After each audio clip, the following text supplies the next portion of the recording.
नमस्कार, आप देख रहे हैं smart business plus Deepak Kumar के साथ और समय हो चुका है खेती किसानी की महत्वपूर्ण खबरों का। बता दें कि आज की वीडियो में हम बात करेंगे सोयाबीन की उन्नत खेती कैसे करें। और जैसे ही बरसात आषाढ़ का महीना चालू होगा तो सभी जगह थोड़ी बहुत कहीं कम तो कहीं ज्यादा बरसात शुरू होगी और हमारे किसान भाई सोयाबीन की खेती चालू करेंगे। तो सोयाबीन की खेती में कब किस तरीके से क्या सावधानी बरतनी है ताकि हमारी फसल अधिक निकले और कहाँ क्या आप कर सकते हैं, कितनी खाद क्या बीज ले सकते हैं, वो सब कुछ आप जानेंगे। कृपया वीडियो को लास्ट तक देखते रहिएगा। बता दें कि सोयाबीन विश्व की तिलहनी एवं ग्रंथिकुल फसल है। यह प्रोटीन का महत्वपूर्ण स्रोत है। इसमें प्रोटीन की मात्रा लगभग 40% होती है और वहीं वसा 20% तक पाया जाता है। भारत देश में सोयाबीन की खेती का महत्वपूर्ण योगदान रहा है और यह लगभग 4 दशक पूर्व सोयाबीन की व्यावसायिक खेती से प्रारंभ हुई है। बात करें सोयाबीन की खेती के लिए खेत की तैयारी कैसे करेंगे आप, तो मिट्टी परीक्षण, संतुलित उर्वरक प्रबंधन एवं मृदा स्वास्थ्य हेतु मिट्टी का मुख्य तत्व जैसे नत्रजन, फास्फोरस, पोटास, द्वितीयक पोषक तत्व जैसे सल्फर, कैल्शियम, मैग्नीशियम एवं सूक्ष्म पोषक तत्व जैसे जस्ता, तांबा, लोहा, मैग्नीज, मोलिब्डेनम, बोरॉन, साथ ही पीएच, ईसी एवं कार्बनिक द्रव्य का परीक्षण जरूर कराएं। बहुत से किसान भाइयों को पता नहीं रहता है कि कब किसकी पहचान करानी है या फिर जांच करवानी है, तो सभी के हमने नाम दे दिए हैं। प्रथम पोषक, द्वितीय पोषक और सूक्ष्म पोषक, और इसी के साथ ही जो पीएच है और ईसी है, इन कार्बनिक द्रव्यों की भी परीक्षण करवा लीजिए ताकि आपको पता चल जाएगा आपके खेत में किस चीज की कमी है। जो भी पोषक तत्व की कमी है उसको पूर्ति कर दीजिए, आपकी फसल अवश्य ही खेतों में लहराएगी। अब बात करें कि ग्रीष्मकालीन जुताई, गर्मियों में आपको जुताई कब किस तरीके से कर लेनी है। आपके खेत तो अभी खाली होंगे और खाली खेतों की ग्रीष्मकालीन इस समय में गहरी जुताई मिट्टी पलटने वाले हल से कर लीजिए। ये काम लगभग आपका मई के पहले पहले हो जाना चाहिए। मई में ये काम पूरा हो जाएगा तो उससे क्या फायदे होंगे, इससे मृदा के भौतिक गुणों में सुधार होगा। मृदा में वातायन जैसे पानी सोखने एवं जल धारण शक्ति, मृदा भुरभुरापन, भूमि संरचना आदि में सुधार देखने को मिलेगा। खरपतवार नियंत्रण में सहायता प्राप्त होगी। कीड़े मकोड़े तथा बीमारियों के नियंत्रण में सहायता होगी। उर्वरक प्रबंधन एवं जीवाश्म पदार्थ के विघटन में लाभकारी साबित होगा। ये आप यदि जुताई अभी कर लेंगे तो ये इतने सारे फायदे हो जाएंगे। अब बात करते हैं आपके खेत में कितने खाद और उर्वरक की जरूरत पड़ेगी। तो उर्वरक प्रबंधन के अंतर्गत रासायनिक उर्वरकों का प्रयोग मिट्टी परीक्षण के आधार पर ही किया जाना चाहिए। रासायनिक उर्वरकों के साथ नाडेप खाद, गोबर खाद, कार्बनिक संसाधनों का अधिकतम 10 से 20 टन प्रति हेक्टेयर के हिसाब से या फिर वर्मी कंपोस्ट खाद 5 टन प्रति हेक्टेयर के हिसाब से उपयोग में लेना चाहिए। संतुलित रासायनिक उर्वरक प्रबंधन के अंतर्गत संतुलित मात्रा 20:60 से लेकर 80:40:20 जैसे नत्रजन, स्पोर, पोटास और सल्फर का उपयोग करना चाहिए। अब अनुपात की क्या क्वांटिटी है वो भी आपने देख ली है। और नत्रजन की पूर्ति हेतु आवश्यकता अनुसार 50 किलोग्राम यूरिया का उपयोग अंकुरण के पश्चात 7 दिन के बाद में आपको खेत में डाल देना चाहिए। तो ये तो गई हमारे खाद और उर्वरक की बात। अब बात करते हैं कि सोयाबीन की उन्नतशील किस्में कौन सी है जिनको लगाकर आप खेतों में अच्छी इनकम कर सकते हैं। तो सबसे पहली किस्म आती है GS 335। यह सोयाबीन की एक उन्नत तकनीक है। इस प्रजाति की बीज 95 से 100 दिन में आ जाती है। इस बीज की खासियत यह है कि वजन में अच्छी, 10 से 13 दाने का वजन 100 ग्राम का होता है। इस बीज की उत्पादन क्षमता 25 से 30 क्विंटल पर हेक्टेयर के हिसाब से है। इसका रोग प्रतिरोधक क्षमता अधिक है और यह अन्य बीज से ज्यादा निकलती है। दूसरी किस्म आती है GS 9305। इस प्रजाति की बीज का उपज क्षमता 20 से 25 क्विंटल प्रति हेक्टेयर है। यह 90 से 95 दिनों में तैयार हो जाती है। इस प्रजाति की बीज का भी वजन 13 बीज का 100 ग्राम के आसपास होता है। इसकी विशेषता यह है कि यह अर्ध परिमिति, वृद्धि किस्म और बैंगनी फूल और कम चटकने वाली फलियां देती है। अगली किस्म है NRC 86। इसकी विशेषता यह है कि इसमें सफेद फूल, भूरा नाभि एवं रोए निकलते हैं। परिमिति वृद्धि होती है। गर्डल, विटल और तना मक्की के लिए प्रतिरोधी है। चारकोल रॉट एवं फली झुलसा के लिए मध्यम प्रतिरोधी है। और प्रजाति की बीज के उपज की बात करें तो यह 20 से 25 क्विंटल प्रति हेक्टेयर के हिसाब से उपज दे देती है। 90 से 95 दिनों में यह पककर तैयार हो जाती है और इस प्रजाति के बीज का भी वजन 13 बीजों का वजन लगभग 100 ग्राम हो जाता है। अगली नेक्स्ट किस्म आती है NRC 12। इस प्रजाति की किस्म का उपज की बात करें तो ये भी 20 से 25 क्विंटल प्रति हेक्टेयर उपज दे देती है।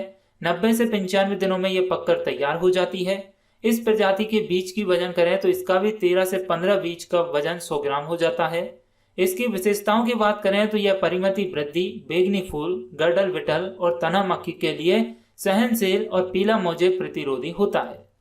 नेक्स्ट किस्म की बात करें तो यह है NRC 7। इस किस्म के बीज की उपज की बात करें तो यह भी 20 से 25 क्विंटल प्रति हेक्टेयर उपज दे देती है। 90 से 95 दिनों में ये भी तैयार हो जाती है। इस प्रजाति के बीज का वजन भी 13 बीजों का वजन 100 ग्राम के आसपास होता है।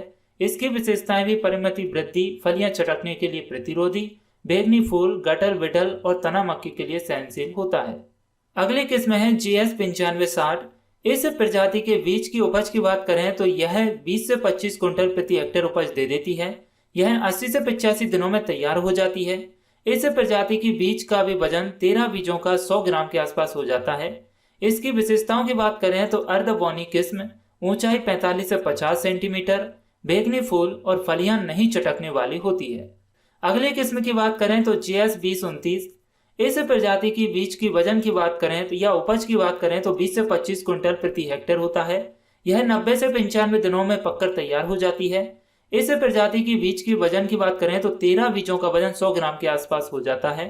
इसकी विशेषताओं की बात करें तो बैंगनी फूल, पीला दाना, पीला विषाणु रोग, चारकोल राट, बैक्टीरियल पशुल एवं कीट प्रतिरोधी विशेषताएं इसके अंदर होती है। तो ये तो कुछ ऐसी महत्वपूर्ण और खास किस्मों के नाम हो गए जिनको लगाकर आप अपनी फसल में प्रोडक्शन, उपज ज्यादा ले सकते हैं।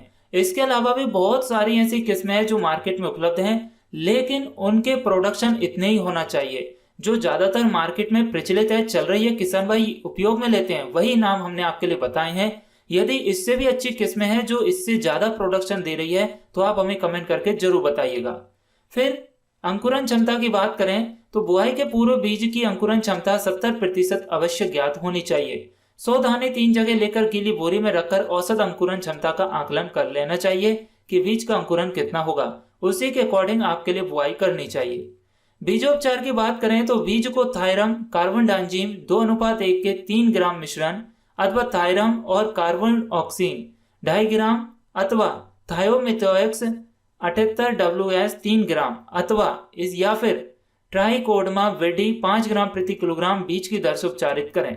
हमने इतनी सारी दवाएं बता दी हैं, जो भी आपके लिए उचित समय पर मिल जाए उनसे आप बीज को उपचारित करिए, ताकि आपकी फसल में किसी भी तरह के रोग, वायरस ना लगे, फंगस ना लगे और उसमें फल फूल अधिक आए और फसल हमारी ग्रसित ना हो। इसी वजह से बीजों को उपचारित किया जाता है।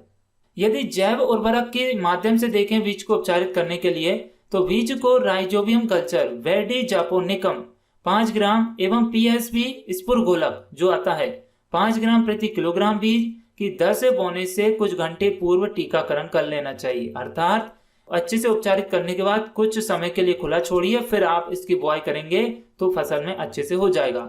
ये नहीं है तो PSB 2.5 किलोग्राम प्रति हेक्टेयर एकड़ की दर से खेत में मिलाने से स्पुर को घुलनशील अवस्था में परिवर्तित कर पौधों को उपलब्ध कराने में सहायता होती है। या तो आप बीज को उपचारित कर लीजिए, यदि नहीं किया है तो PSB जो आता है उसको 2.5 किलोग्राम प्रति एकड़ के हिसाब से खेत में पानी में मिलाकर घोल दीजिए, डाल दीजिए, छिड़का दीजिए, ताकि आपका ये काम बन जाए।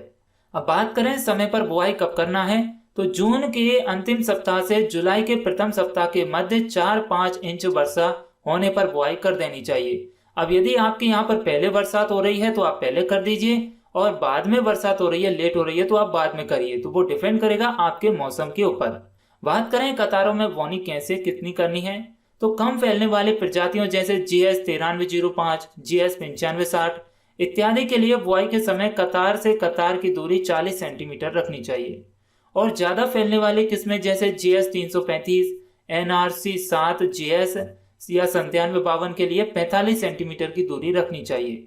बात करें बीज की मात्रा कितनी लग जाएगी तो बुआई हेतु दानों के आकार के अनुसार बीज की मात्रा का निर्धारण करें। पौध संख्या 4 से 4.5 लाख प्रति हेक्टेयर रखनी चाहिए। छोटे दाने वाली प्रजातियों के लिए बीज की मात्रा 60 से 70 किलोग्राम प्रति हेक्टेयर की दर से उपयोग करें। बड़े दाने वाली प्रजातियों के लिए बीज की मात्रा 80 से 90 किलोग्राम प्रति हेक्टेयर की दर से निर्धारित करनी चाहिए। और गहरी काली भूमि अथवा अधिक वर्षा क्षेत्रों में रिजर सीडर प्लांटर द्वारा पूर्ण नली या मेड़ पद्धति या रेस्ड बेड प्लांटर या ब्रांड बेड फ्लो पद्धति से बुआई करनी चाहिए ताकि आपकी फसल नहीं गले। और एक बात और ध्यान रखें कि जब बीजों की बुआई करेंगे तो उसके साथ में किसी भी तरह का कोई भी रासायनिक उर्वरक का प्रयोग ना करें। बहुत से किसान भाई क्या करते हैं कि रासायनिक खादों का मिला देते हैं बुआई करते वक्त, तो ऐसा करने से आपकी फसल सड़ सकती है, खेत में सड़ सकती है। तो आपको ये थोड़ा सा ध्यान देना होगा। अब इसके साथ ही आप जस्ता एवं गंधक की पूर्ति कैसे करेंगे वो भी समझ लीजिए। अनुशंसित खाद एवं उर्वरक की मात्रा के साथ जिंक सल्फेट 25 किलोग्राम प्रति हेक्टेयर मिट्टी परीक्षण के अनुसार डालने चाहिए। गंधक युक्त उर्वरक जैसे सिंगल सुपर फास्फेट जो कि रकोड़िया खाद भी बोलते हैं, उसका उपयोग अधिक लाभकारी होता है। सुपर फास्फेट उपयोग न कर पाने की दशा में जिप्सम का उपयोग 2.5 क्विंटल प्रति हेक्टेयर की दर से करना चाहिए। इसके साथ ही अन्य गंधक युक्त उर्वरकों का उपयोग किया जा सकता है। या तो आपको सिंगल सुपर फास्फेट जो रकोड़िया खाद रहता है वो मिल जाए तो उसको कर दीजिए, वो नहीं मिलता है तो जिप्सम का उपयोग कीजिए, और वह भी नहीं मिलते हैं तो जो मार्केट में गंधक युक्त उर्वरक हैं उनका उपयोग करिए, तो आपके लिए फायदा अवश्य होगा। अब बरसात की खेती है तो जल संरक्षण में आपको थोड़ा ध्यान देना होगा कि शुरुआती तौर पे तो जल की आवश्यकता पड़ेगी नहीं पड़ेगी। जब बरसात जाती है तो उस टाइम पे हमें थोड़ी बहुत पानी की आवश्यकता पड़ती है, तो 1 या 2 सिंचाई करने पर ही हमारी फसल पूरी पककर तैयार हो जाती है। तो उस समय आपको ध्यान देना है कि जब फल फूल आ रहा है और बरसात नहीं हो रही है, बरसात को जाए हुए काफी समय हो गया है 15-20 दिन, तो फिर आप उस मौसम और जमीन को देखते हुए, फसल को देखते हुए सिंचाई कर देंगे तो आपकी फसल एकदम पूर्ण रूप से सुरक्षित बनी रहेगी। अब इसमें आपकी जब फसल आप बो देंगे तो 20 से 25 दिन के अंतराल पर आपको एक बार निदाई करनी है। यदि अधिक खरपतवार है तो 30 से 35 दिन के बाद एक और कर दीजिए। ये 2 निदाई में काम हो जाएगा और बहुत से किसानों के पास एक ही निदाई में काम हो जाता है, तो ये आपकी फसल अच्छे से बनकर तैयार हो जाती है। अब बात करते हैं कि हमारी फसल पककर तैयार हो गई तो कटाई एवं गहाई की। फसल की कटाई उपयुक्त समय पर कर लेने से चटकने व दाने बिखरने से होने वाली हानि एवं समुचित कमी लाई जा सकती है। फलियों के पकने की उचित अवस्था पर फलियों का रंग बदलने या हरापन पूर्ण समाप्त होने पर कटाई करनी चाहिए। कटाई के समय बीजों में उपयुक्त नमी की मात्रा 14 से 16% होनी चाहिए। फसल को 2-3 दिन तक धूप में सुखाकर थ्रेशर से धीमी गति 300 से 400 RPM पर गहाई करनी चाहिए, और गहाई के बाद बीज को 3 से 4 दिन तक धूप में अच्छा सुखाकर भंडारण करना चाहिए। फिर चाहे आप इसको मंडी में सेल कर सकते हैं या फिर भंडारित करके रख सकते हैं। ये आपको थोड़ा ध्यान देना होगा। साथ ही अब आपका ये क्वेश्चन होगा कि यहाँ पर हमने कुछ दवाइयों के नाम नहीं बताए, जैसे यदि फसल में कोई रोग लगेगा, कीट वायरस लगेगा तो क्या करेंगे। तो उससे बचाव के लिए हम आपके लिए जैविक विधि भी बताएंगे और रासायनिक विधि भी बताएंगे, लेकिन इससे पहले आप सोयाबीन की खेती तो करिए। और बहुत सी ऐसी वीडियोस आपको मिलेंगी जिसमें आपको पता चलेगा, लगेगा भी, और हम लाइव एक्सपेरिमेंट करके बताएंगे कि कौन कौन सी दवा आप डाल सकते हैं जिससे कीटों को नियंत्रण किया जा सकता है, खरपतवार नियंत्रण के लिए कौन सी दवाएं रहेंगी। लेकिन इससे पहले जो पहले का काम है वो तो करें, ये तो बाद में का काम है हमारा, ठीक है ना। तो उम्मीद करते हैं किसान भाइयों आपके लिए वीडियो में दी गई जानकारी पसंद जरूर आई होगी। जानकारी अच्छी लगी है तो वीडियो को लाइक करें, ज्यादा से ज्यादा शेयर करें, और आप किस तरह की जानकारी हमसे प्राप्त करना चाहते हैं कृपया हमें कमेंट करें ताकि हमें आपकी सेवा करने का मौका मिले। और जल्दी से सब्सक्राइब करें smart business plus YouTube channel को और प्रेस करें बेल आइकन नोटिफिकेशन को, ताकि इसी तरह की खेती किसानी की जानकारी आप तक पहुंच सके सबसे पहले। चलिए मिलते हैं हम नेक्स्ट वीडियो में, तब तक के लिए नमस्कार।